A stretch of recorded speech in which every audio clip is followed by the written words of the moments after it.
Jenna, and today I'll be giving you a beginner's guide on how to go vegan.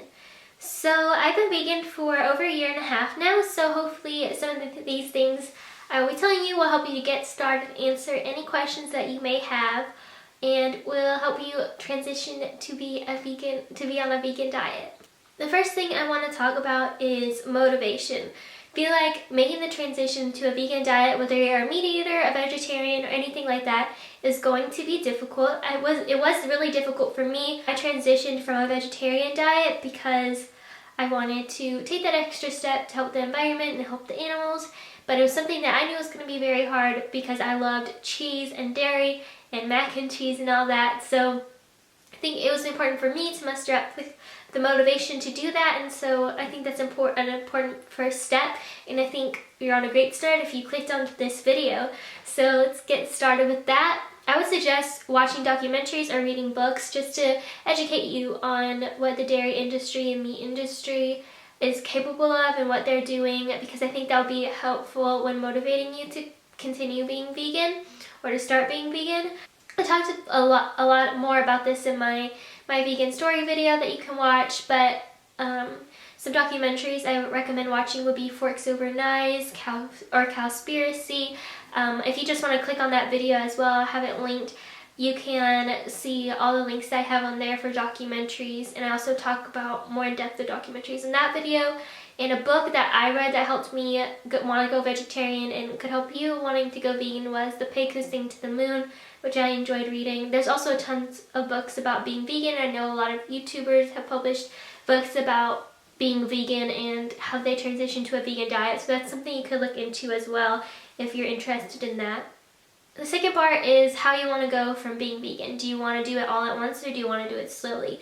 If you're going from a meat eater's diet to a vegan diet, I think that's good. I think that's a great first step, and it's definitely going to be harder than going from vegetarian to vegan, which is what I did. So you can decide to transition all at once or to do it slowly cutting out certain meats like chicken or beef at first, and then go maybe next week doing dairy, next week doing eggs or something like that. So just decide what you think is best for you, and if you fail at one, you can try the other. It's all up to you. I think it's okay to make mistakes and to fall through. I think the most important thing is that you continue doing it and you keep trying. I talked about this before, but I actually tried being vegan like 3 or 4 times before the last time it stuck. So definitely don't get discouraged if you fail. Just keep on going. That's the most important part, I think. Another thing I want to talk about, don't be afraid to eat more. I think something very different about the vegan diet is that the foods usually aren't as calorically dense as foods that aren't vegan, so you're probably going to be eating a lot more on a vegan diet than you were before. You also probably want to eat more because the meals won't last you as long throughout the day, more like grazing out the day rather than having 3 big meals and maybe a snack in between.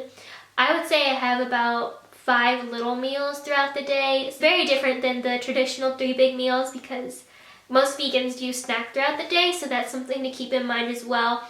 A miscellaneous tip that I have is to not let yourself get hungry. I think the only time I ever craved meat or dairy products was when I was hungry and I realized, oh, like I haven't eaten in a while, that's why I'm craving these foods. If you keep yourself full, it's less likely that you'll be tempted to eat foods that aren't on your vegan diet. Another tip I have that I learned from experience is to learn to read the ingredients. Reading the ingredients will become your best friend as a vegan, because there are tons of things that you think will be vegan that aren't, like breads and pasta. I just assumed those would be vegan. And some candies and even vegan meat products can sneak their way in. A lot of things like Jell-O isn't vegan. Just educating yourself on everything that isn't vegan and making sure to read the ingredients. A great app that I have downloaded that is free. It does have ads, but the ads aren't too annoying. Like, you don't have to watch anything. You can X out of them. Is the Is It Vegan app, and then you just downloaded the app on your phone. I know they have it on iPhone. Not sure about Android. Just use your camera to scan the barcode on a product, and it will tell you if it's vegan or not. And that's something that's really helpful rather than having to Google the product, because that can take longer than just scanning it. Google is another helpful one as well. I just always try to look up, is this vegan, or vegan options at a certain restaurant. A lot of people recommend for you to take B12, and you can buy that at Walmart or on Amazon. A lot of people also kind of wonder where protein is coming from, but protein comes from so many places. You can get proteins from beans, lentils, avocados, stuff like that, even like soy milk. Getting protein and vitamins isn't going to be that difficult, but I think it's something to keep in mind the first few weeks of you being vegan, at least, just to make sure that you're getting enough, because it's very different from when you were eating a meat-based diet. You can always use MyFitnessPal, which is more like a diet one. I don't really like that one because they usually encourage you to and consume a really low amount of calories, but I like using that to see what I'm eating. You can also do Chronometer, I think it's called. I'll link that one down below. Those are good to see if you're getting enough protein and vitamins. It will tell you, if you put in your weight and your height and your gender, it will tell you what calories you need to eat and what amount of protein and vitamins you need to get, and if you've met that goal for the day or not.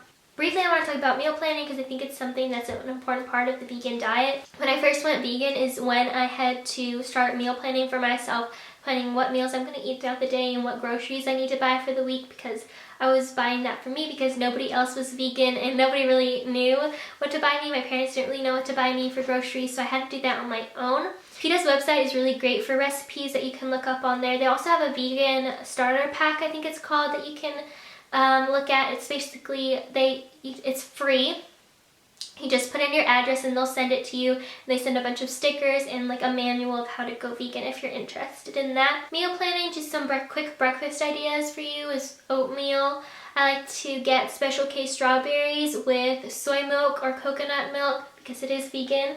And then for lunch or dinner, I'll usually have some type of salad or a pasta, something like that. And then for eating out, my favorite fast food places to eat out are Chick-fil-A, Burger King, and Wendy's because they have some great options. Then don't forget that being vegan is also about kind of your lifestyle as well, not just your diet. A lot of products like hair products or makeup products aren't always vegan, so that I think that's something to keep in mind as well if you're doing it to help the animals, that it would be a good idea to buy cruelty-free vegan products. For makeup, you can buy ColourPop or e.l.f. easily. Those are some good cheap makeup products to buy. And also for toothpaste and stuff like that, not all toothpastes are vegan. I like to use Tom's. They also have deodorants that you can use. That's a good brand to look out for when shopping for products. So that was my beginner's guide to going vegan. Thank you guys so much for watching. If you like this video, please give it a thumbs up. Subscribe if you would like to see more of these types of videos. And if you have any questions, feel free to leave them in the comments below and I'll answer them. Thank you guys so much for watching. I'll see you in my next video. Bye!